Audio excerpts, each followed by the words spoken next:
Assalamualaikum warahmatullahi wabarakatuh. Perkenalkan, nama saya Adelia Rahmananda dengan NIM 20302070208 dari kelas A, Program Studi Ilmu Administrasi Negara, Fakultas Ilmu Sosial dan Ilmu Politik, Universitas Palangkaraya.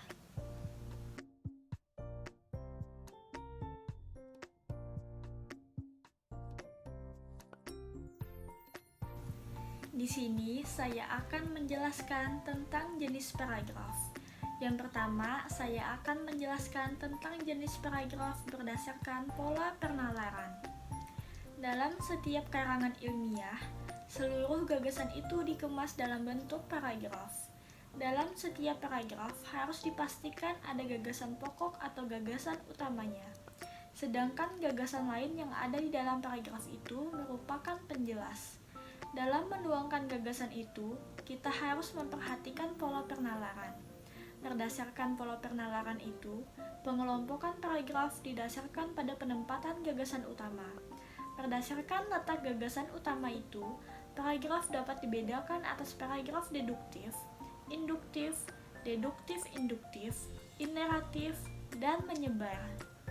Setelah itu, saya akan menjelaskan tentang pengertian paragraf deduktif.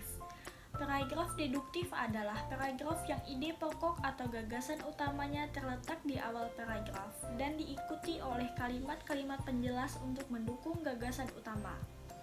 Ide pokok atau gagasan utama berupa pernyataan umum yang dikemas dalam topik. Kalimat topik itu kemudian diikuti oleh kalimat-kalimat pengembang yang berfungsi memperjelas informasi yang ada dalam kalimat topiknya. Berikutnya adalah pengertian dari paragraf induktif. Paragraf induktif adalah paragraf yang kalimat topiknya terdapat pada bagian akhir. Secara garis besar, paragraf induktif mempunyai dua ciri-ciri. Yang pertama adalah diawali dengan penyebutan peristiwa-peristiwa khusus yang berfungsi sebagai penjelas dan merupakan pendukung gagasan utama.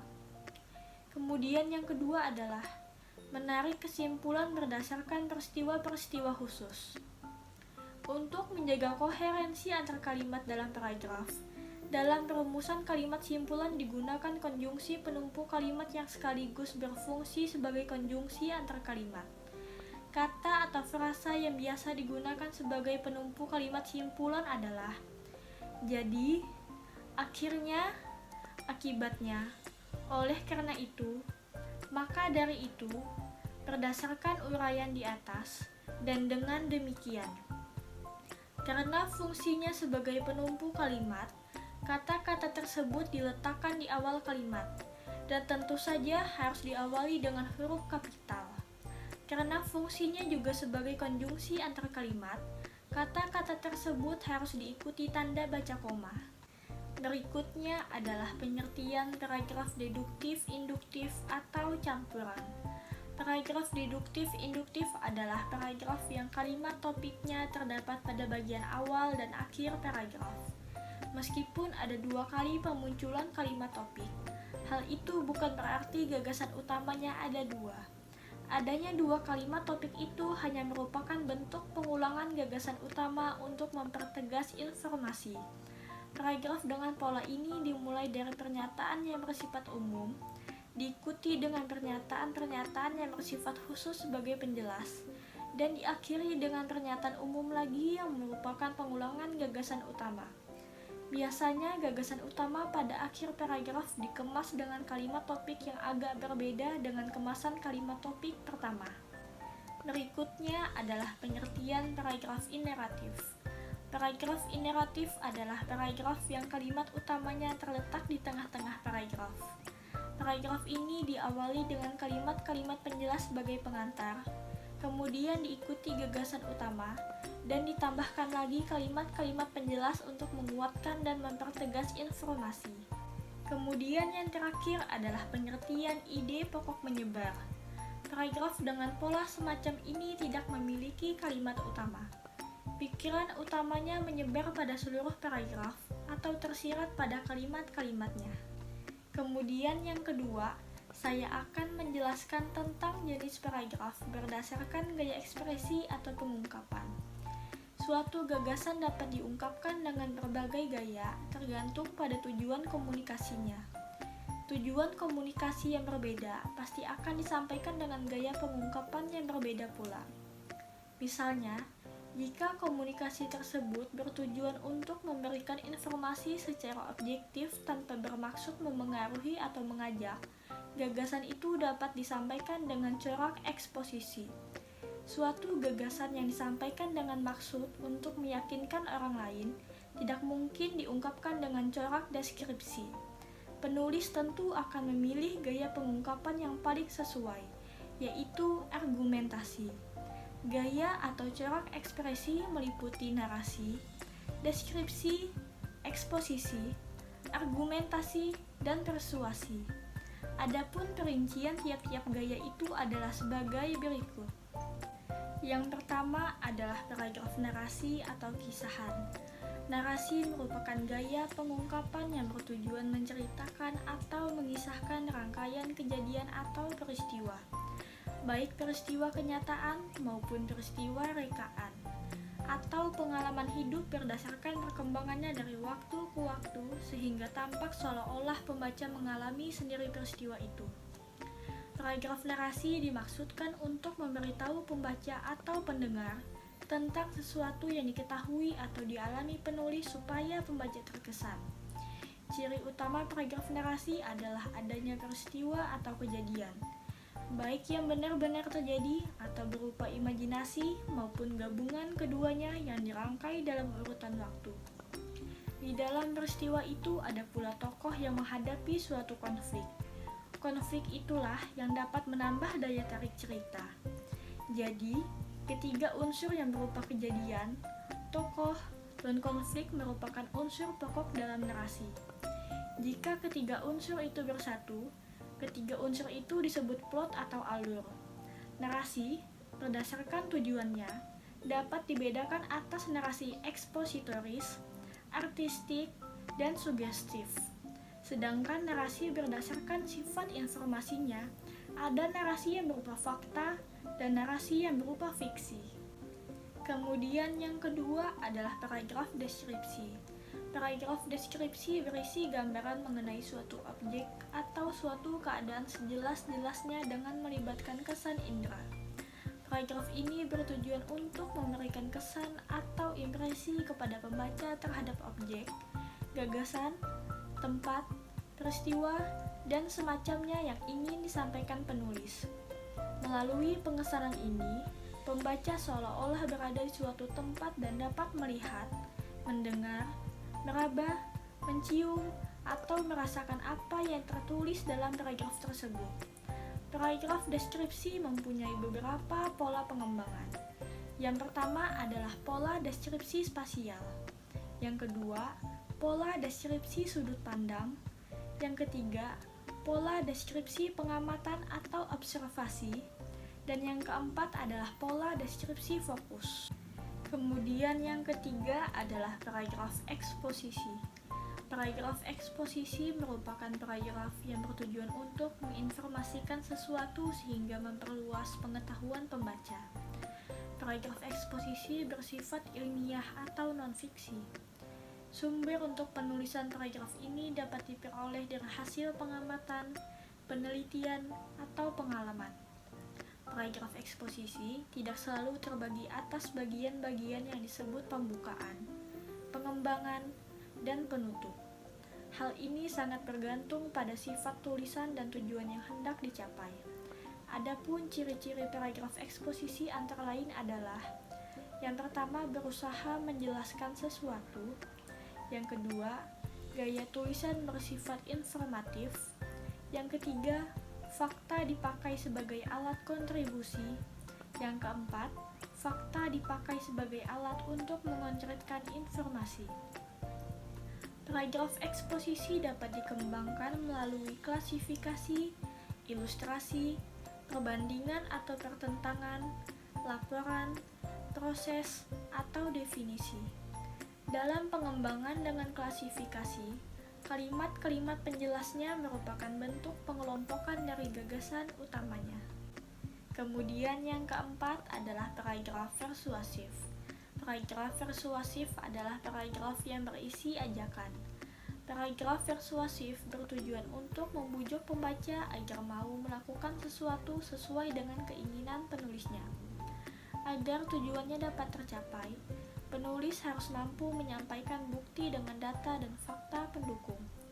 Contoh paragraf persuasif yang sering kita temukan adalah propaganda yang dilakukan oleh berbagai lembaga, badan, atau organisasi, serta iklan yang disampaikan dalam berbagai media untuk menarik perhatian konsumen dan mempromosikan suatu produk. Untuk mengajak atau mengimbau pembaca, penulis dapat menggunakan ungkapan persuasif seperti ayo atau mari. Dan yang terakhir adalah paragraf argumentasi. Paragraf argumentasi atau paragraf bahasan adalah suatu corak paragraf yang bertujuan membuktikan pendapat penulis agar pembaca menerima pendapatnya.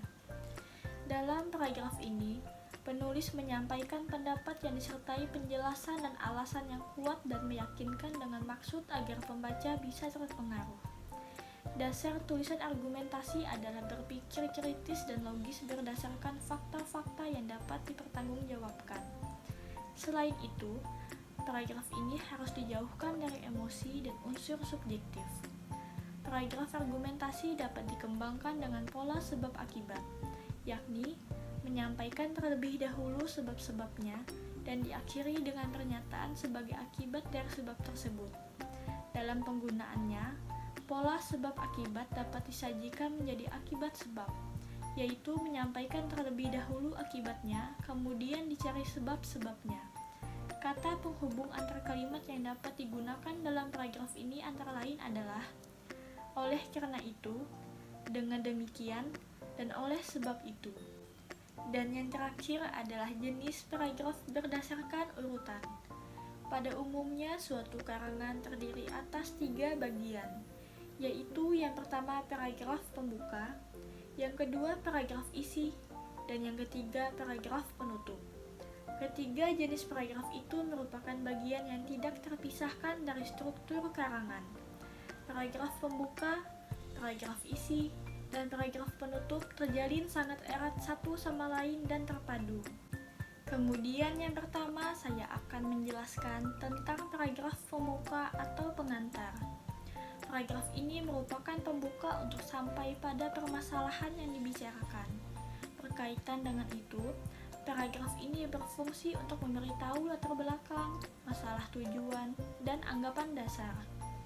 Ada beberapa fungsi paragraf pengantar. Di antaranya adalah yang pertama menunjukkan pokok persoalan yang mendasari masalah. Yang kedua menarik minat pembaca dengan mengungkapkan latar belakang dan pentingnya pemecahan masalah.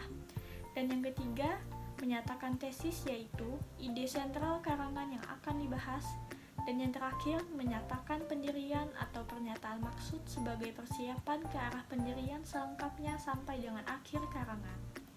Untuk dapat menarik simpati atau perhatian pembaca, penulis dapat melakukan berbagai upaya. Upaya yang dimaksud diantaranya adalah yang pertama, dengan menyampaikan berita hangat. Yang kedua, menyampaikan anekdot. Yang ketiga, memberikan latar belakang, suasana, atau karakter. Yang keempat, memberikan contoh konkret berkenaan dengan pokok pembicaraan. Yang kelima, mengawali karangan dengan suatu pernyataan yang tegas. Yang keenam, menyentak pembaca dengan suatu pernyataan tajam. Yang ketujuh, menyentak dengan perbandingan, analogi, atau kesenjangan kontras. Yang kedelapan, mengungkapkan isu-isu penting yang belum terungkap. Dan yang terakhir, mengungkapkan peristiwa yang luar biasa. Kemudian yang kedua adalah paragraf isi. Paragraf isi merupakan inti dari sebuah karangan yang terletak di antara paragraf pembuka dan paragraf penutup. Di dalam paragraf isi inilah pokok pikiran penulis dikemukakan. Jumlah paragraf isi sangat bergantung pada luas sempitnya cakupan informasi yang ingin disampaikan. Yang terpenting adalah ketuntasan pembahasan pokok pikiran yang dikemukakan. Dalam paragraf isi ini ada paragraf yang merupakan pengembang dari pokok pikiran pikiran, ada pula yang berperan sebagai transisi atau peralihan gagasan. Paragraf pengembang ini mempunyai dua fungsi. Yang pertama menguraikan, mendeskripsikan, membandingkan, menghubungkan, menjelaskan, atau menerangkan pokok pikiran. Dan yang kedua, menolak atau mendukung konsep yang berupa alasan, argumentasi atau pembuktian, contoh, fakta, atau rincian. Sementara itu, paragraf peralihan merupakan paragraf penghubung yang terletak di antara dua paragraf utama. Paragraf yang relatif pendek ini berfungsi memudahkan pikiran pembaca beralih ke gagasan lain. Dan yang terakhir adalah paragraf penutup. Paragraf penutup merupakan simpulan dari pokok-pokok pikiran dalam paragraf isi. Tujuan penyajian paragraf penutup ini adalah agar apa yang tertuang dalam paragraf-paragraf sebelumnya terkesan mendalam di benak pembaca. Untuk memberikan kesan yang kuat kepada pembaca, penulis dapat menutup karangan dengan menegaskan kembali tesis atau ide pokok karangan dengan kata-kata lain, meringkas atau merangkum gagasan-gagasan penting yang telah disampaikan, memberikan kesimpulan, saran, dan proyeksi masa depan, dan memberikan pernyataan yang tegas dan kesan mendalam. Demikian penjelasan saya mengenai jenis paragraf. Apabila ada kesalahan kata, mohon dimaafkan. Assalamualaikum warahmatullahi wabarakatuh.